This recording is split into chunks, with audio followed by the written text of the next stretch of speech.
एक मेल होता है और एक फीमेल होता है। मेल और फीमेल की शादी हो जाती है तो फिर ये म्यूचुअली डिसाइड करते हैं कि हमें एक बच्चा पैदा करना चाहिए। उसके बाद ये एक बेबी की ट्राई करते हैं और अचानक से एक खबर आती है। फीमेल अपने हस्बैंड को, अपनी फैमिली वालों को बताती है, रोते हुए बताती है, इमोशनली होकर बताती है कि आई एम प्रेग्नेंट। उसके बाद जब लेडी प्रेग्नेंट होती है, उस बेबी को बनने में तो 9 महीने लग जाते हैं, उसको पेट से बाहर आने में तो 9 महीने लग जाते हैं। बट जैसे ही लेडी प्रेग्नेंट होती है, घर में एक चीज फैल जाती है कि बहुत ख्याल रखना है। रिश्तेदारों के कॉल आने लग जाते हैं कि भाई बहुत ज्यादा ख्याल रखना है, भाई बधाई हो। बाथरूम में जाए तो स्लीपर कोई ऐसी ना पहनी हो जिससे पाँव फिसल जाए। पानी बाथरूम का जो है सही से रखना, वाइपर से साफ करना, कहीं पाँव ना फिसल जाए। उस लेडी के 9 महीने तक हॉस्पिटल के बहुत सारे चक्कर करते हैं। तो जैसे जैसे मंथ बढ़ते जाते हैं तो जो साइज होता है वो भी थोड़ा बड़ा होता जाता है बेबी का। और जैसे जैसे पहला, दूसरा और तीसरा महीना होता है उसमें तो बहुत ख्याल रखने की जरूरत होती है। उसके बाद जब चौथा, पांचवा, छठवां इस तरीके से डॉक्टर के पास चक्कर लगते रहते हैं, बहुत सारे चक्कर लगते हैं। जब 7वें, 8वें, 9वें महीने में आ जाती है तो और ज्यादा ध्यान रखना पड़ता है। गाड़ी में लेके जाते हैं तो इतने स्पीड ब्रेकर होते हैं, आराम से उसको उतारना पड़ता है। गाड़ी का दरवाजा खोल के हाथ पकड़ के उसको डॉक्टर के पास लेके जाना पड़ता है। कोई बाइक से ना हो, गलती से धक्का ना लग जाए। इतनी सारी चीज होती है, इतने सारे टेस्ट होते हैं कि भाई बच्चा नॉर्मल है, कोई एब्नॉर्मलिटी तो नहीं है, कोई नाक हाथ कोई ऐसा ना हो कि सही से ना बना हो, कोई डाउन सिंड्रोम ना हो। इतने सारे सब कुछ होने के बाद वो बेबी स्वस्थ पैदा होता है। वो पैदा 9 महीने बाद होता है, पर माँ और बच्चे का जो कनेक्शन है वो 9 महीने पेट के अंदर म्यूचुअली हो जाता है। माँ उसका स्नेह, उसका प्यार, उसकी ममता को फील करती है। 9 महीने के बाद वो बच्चा बाहर आता है और जब तक वो पेट में रहता है ये नहीं पता लड़का है लड़की है। फैमिली वाले सोचते हैं बेटा होगा तो ये नाम रखेंगे, बेटी होगी तो ये नाम रखेंगे। कपड़े भी डिलीवरी के टाइम लड़के वाले कपड़े भी लेके जाते हैं और लड़की वाले भी जाते हैं कि भैया ये होगा तो ये पहनाना है, ये होगा तो ये पहनाना है, इस कलर का पहनाना है, इस कलर का पहनाना है। इतने सपने माँ बाप बिलो के रखते हैं तब बेबी बाहर नहीं आया। जब बेबी बाहर आता है तो डॉक्टर सबसे पहले आके ये बोलता है कि भैया बेबी के फादर कौन है या फादर कौन है, मदर कौन नहीं होंगे। तो आप भी ये बेबी के फादर है, कांग्रेट्स भाई, बेबी बॉय हुआ है, बेबी गर्ल हुआ है। वो मूवमेंट एकदम अलग होता है किसी भी पेरेंट के लिए। औरत 9 महीने पेट में रखती है, वो पेट को सहती है और उस टाइम डिलीवरी के टाइम वो पेट को सहती है। उसके बाद वो बच्चे को जन्म देती है, उसके बाद वो उस पेट को जाती है। एक यही पेन है जिसका दर्द कभी भी माँ को नहीं होता। इसी पेन में माँ को क्या होती है, खुशी। उसके बाद जब बच्चा पैदा हो जाता है वो 1 महीने का, 1.5 महीने का, 2 महीने, 4 महीने का उसका इतना ख्याल रखा जाता है कि अगर वो छींक भी दे तो लगता है कि तबियत तो खराब नहीं हो गई, कि जुकाम तो नहीं हो गया। अगर रो रहा है, क्यों रो रहा है, भैया क्या हो गया है, बुखार है, नहीं बुखार तो नहीं है, रो क्यों रहा है। इतना ज्यादा टेंशन हो जाता है कि माँ बाप की पहली प्रायोरिटी होती है हमारा बच्चा स्वस्थ रहे। इस तरीके से बच्चा 1 साल का होता है, 2 साल का होता है। जब वो छोटा होता है तो उसको इतने सारे कपड़े लाए जाते हैं, ये पहन, कोलाज बना, फोटो बना, वीडियो रख, हमारे पास यादें होगी। दूसरा, तीसरा, चौथा, 5वें, धीरे धीरे वो 6 साल का, 7 साल का, ऐसे करते करते बच्चा बड़ा होता है। उसकी सारी चीजों को माँ बाप प्रायोरिटी पर पूरी करते हैं। पहले उनकी स्कूल फीस देनी होती है, ट्यूशन फीस देनी होती है, झूला झूला के लाना है, इसको ये खिलाना है, ये कपड़े दिलाना है, स्वस्थ रहे, डॉक्टर के पास इसको लेके जाना है, घर में सारा खाना बने ना बने, बच्चा खुश रहना चाहिए। ऐसे करके माँ बाप उस बच्चे की परवरिश करते हैं। 17, 18, 19, 20 साल तक इस तरीके से परवरिश बच्चे की माँ बाप करते हैं। तो उन माँ बाप के लिए जब बच्चा बड़ा हो जाता है तो उसका कैरियर उनके लिए सबसे ज्यादा इंपॉर्टेंट होता है कि भैया मेरे ऑफिस में जो लोग हैं उनके बच्चे कामयाब हो गए, वो ये कर गए, वो ये कर गए, हमारे वाले का कुछ हुआ या नहीं हुआ। तो वो अपने बच्चों के कैरियर के लिए बहुत ज्यादा चिंताजनक हो जाते हैं कि बच्चे का कैरियर बनाना है नहीं बनाना है। लेकिन अगर मैं आपसे पूछूं कि एक माँ बाप के लिए सबसे ज्यादा इंपॉर्टेंट चीज उस एज में जब बच्चा 17, 18, 19, 20 साल का है तो कैरियर है, लेकिन एक माँ बाप के लिए सबसे इंपॉर्टेंट चीज चाहे बच्चा पैदा हो या ना हो, पेट में हो या डिलीवरी के बाद हो या 17, 18 साल का हो या 35 साल का हो, 37 साल का हो, 50 साल का हो, एक ही चीज सबसे ज्यादा इंपॉर्टेंट रहती है कि बच्चा खुश रहे, स्वस्थ रहे, जिंदा रहे, किसी गलत रास्ते पे ना जाए। अगर बच्चा जिंदा है तो उसके लिए मैं चाहूंगा कि एक अच्छा कैरियर हो, लेकिन बच्चा ही नहीं है तो साला क्या मतलब कैरियर का, क्या मतलब जिंदगी का। तो अगर जैसे यहां केसेस सुन रहे, ये हो गया, किसी ने ये कर लिया, किसी ने वो कर लिया, आदमी तो चला जाता है, दुख उनका नहीं तो चले जाते हैं, दुख उनका है जो पीछे रह जाते हैं। आदमी तो चला जाता है, माँ बाप को खबर मिलती है कि बच्चे ने एक स्टेप उठा लिया, तो उन माँ बाप का सोचना, मैंने तुम्हें पूरी जर्नी बताई, ये जर्नी मैं फील कर पा रहा हूं अभी तक। 4 महीने का मेरा बेटा है, तो यहां तक मैंने वही चीज बताई जो मैंने अपनी वाइफ के साथ जब डिलीवरी के टाइम हम लेके जाते थे, मैंने वही सिनेरियो बताया जो मैंने फील किया, क्योंकि चीजें होती हैं। तो इस तरह से करके माँ बाप के लिए अपने बच्चों से ज्यादा इंपॉर्टेंट कुछ भी नहीं होता। अगर उनके माँ बाप को खबर जाती है कि बच्चे ने गलत स्टेप उठा लिया, तो माँ बाप तो सुसाइड नहीं कर सकते, लेकिन माँ बाप मर चुके होते हैं। वो ऑफिस भी जा रहे हैं तो वो मर चुके हैं, वो 24 आवर्स रो नहीं सकते, वो रात में रोएंगे, दोपहर में रोएंगे, जैसे टाइम मिलेगा, जैसे याद आएगी वो रोएंगे। ऑफिस में काम कर रहे करते रोने लगेंगे, सब्जी लेने गए इमोशनली हुए रोने लगेंगे, मतलब अंदर से वो मर चुके होते हैं। बस सारी जिंदगी कितनी भी सुनती हो, वो लोग सुसाइड नहीं कर सकते, उनको जीना पड़ेगा। और जितने साल को जिएंगे, 50, 60, 70, 75, 100, 70 जिएंगे, हर दिन, डेली, हर मिनट, हर पल मरेंगे। छोटे भाई बहन, उनकी जिंदगी भी बर्बाद हो जाती है, वो भी जिंदगी भर ऐसे ही रहेंगे।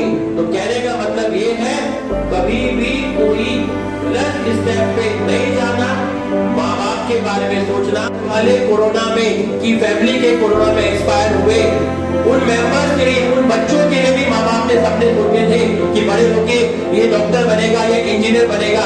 आज वो माँ बाप ये नहीं कहते कि मेरा बच्चा आ जाए तो मैं डॉक्टर बनाऊं, आज ये कहते हैं काश ऐसा ना हुआ होता, वो हमारे बीच में जिंदा होता। बच्चा स्वस्थ है, माँ बाप खाली बैठा के पढ़ा सकते हैं, खिला सकते हैं सारी जिंदगी। और दुनिया में हर कोई डॉक्टर और इंजीनियर नहीं होता। मैं भी यहाँ पर आया था 2004 में तैयारी करने के लिए, मैंने भी एलएन में कोचिंग ली थी, लेकिन मेरा सिलेक्शन नहीं हुआ। कारण कुछ भी रहा हो, मैंने पढ़ाई ढंग से नहीं की, या मेरे पढ़ाई समझ में नहीं आई, या मेरी बुद्धि इतनी नहीं थी कि मेरे को फिजिक्स, केमिस्ट्री ये चीजें समझ में आए, या मैं किसी भी रास्ते पे चला होगा, लेकिन मैंने पढ़ाई नहीं की या कुछ भी हुआ, मेरा सिलेक्शन नहीं हुआ। उस टाइम मुझे भी लगता था, जब मैं बाहर निकलता था, ठप्पा लग गया था ड्रॉपर का, ये ड्रॉपर है, कोटा में भेजा था इसके पापा ने, देखो इसका सिलेक्शन नहीं हुआ। रिलेटिव बोलते थे, कोई गाइडेंस नहीं लेता था कि यार इसका इससे क्या गाइडेंस लेना, इसका तो खुद ही नहीं हुआ यहाँ पर। तो एक ठप्पा लग गया था, ऐसा लगता था हम नकारा है, हम लाइफ में कुछ भी नहीं कर सकते।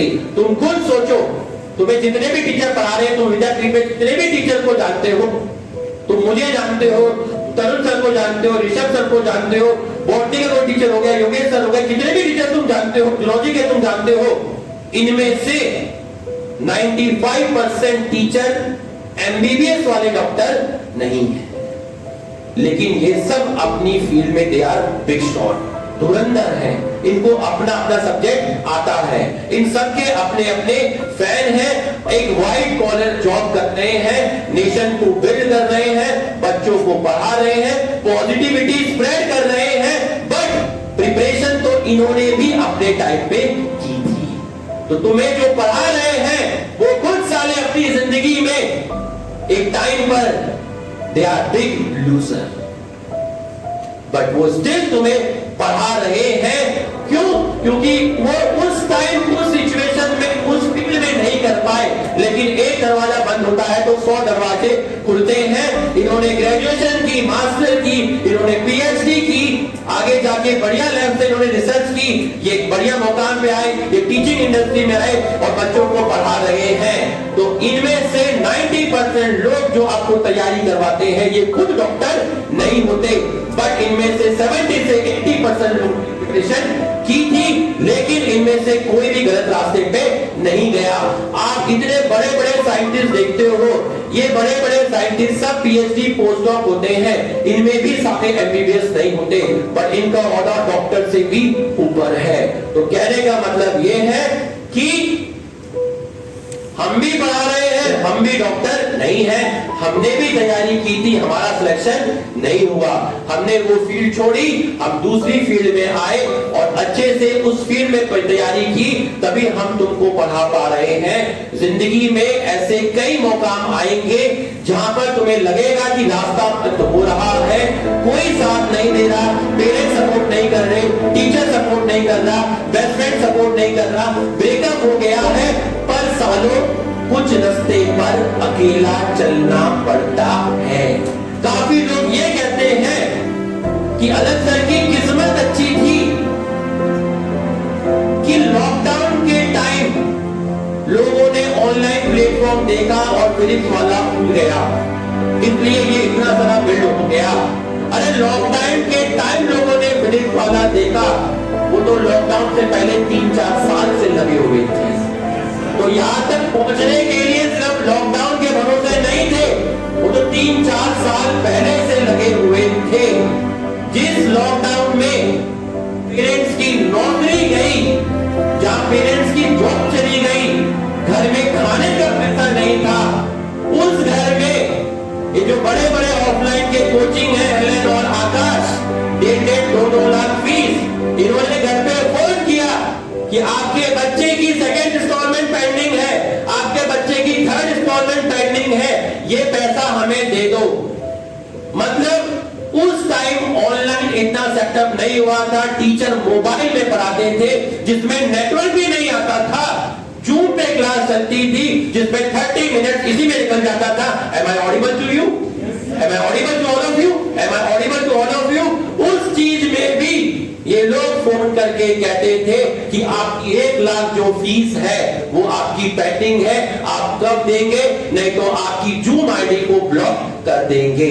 उस टाइम एक आदमी उठा, उसने कहा कि मैं 3-4 लोगों की टीम बनाऊंगा और बच्चों को फ्री में पढ़ाऊंगा। तो इसलिए फैन नहीं है कि अच्छा पढ़ाया, इसलिए फैन है कि जब साला दुनिया ने छोड़ दिया, सबने अकेले छोड़ दिया, बड़ी बड़ी कोचिंग सबने अकेले छोड़ दिया, और बल्कि छोड़ ही नहीं दिया, पैसे भी मांगने शुरू कर दिए, उस टाइम एक आदमी उठता है और वो कहता है कि मैं सबको फ्री में पढ़ाऊंगा, इसलिए उस आदमी की इज्जत है। वो आदमी आज फिजिक्स नहीं पढ़ाता, वो आदमी आज फिजिक्स नहीं पढ़ाता, लोग उसके फिजिक्स के लेक्चर का इंतजार करते हैं, उससे भी ज्यादा इंतजार करते हैं कि 1 मिनट या 30 सेकंड, अगर 1 सेकंड के लिए यहां पर शक्ल आ जाए तो बच्चों को इसी में मोटिवेशन मिल जाता है। अगर 30 सेकंड की वो वीडियो डाल दे तो भाई उसका तो वीडियो का ही कमाल अलग है। बात समझ आई नहीं आई? तो कहने का मतलब ये है कि उन्होंने भी 3-4 साल रगड़ के मेहनत की, तब जाके ये सारी की सारी चीजें हो पाई है। तो इसलिए कहता हूं कभी भी लो फील नहीं करना, सालों पहले साल नहीं हुआ तो दूसरे साल हो जाएगा, दूसरे नहीं हुआ तो ये देखना कि दूसरे साल में कितने नंबर से रह गया। सर मैं 40-50 नंबर से रह गया, 510 नंबर आ रहे थे, तो सारे तैयारी कर, तीसरे साल तैयारी कर। सर मैं 3 साल बाद मेडिकल कॉलेज में जाऊंगा, बड़ा अजीब लग रहा है, ये मेरा दोस्त है, सर इसका तो पहले साल ही हो गया। अरे इसका पहले साल हो गया तो साले ये तुझसे 3 साल पहले रिटायर हुआ ना, तू इसने 3 साल बढ़ गया तो तू 3 साल बाद रिटायर होगा। और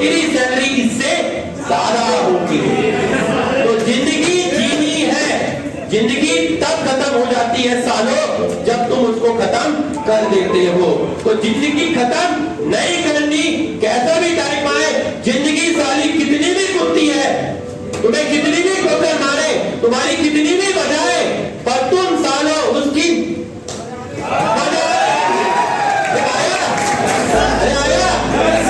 तो कभी स्टेप को फील नहीं करोगे, कभी गलत रास्ते में तो नहीं जाओगे, हमेशा अपने माँ बाप का सोचोगे।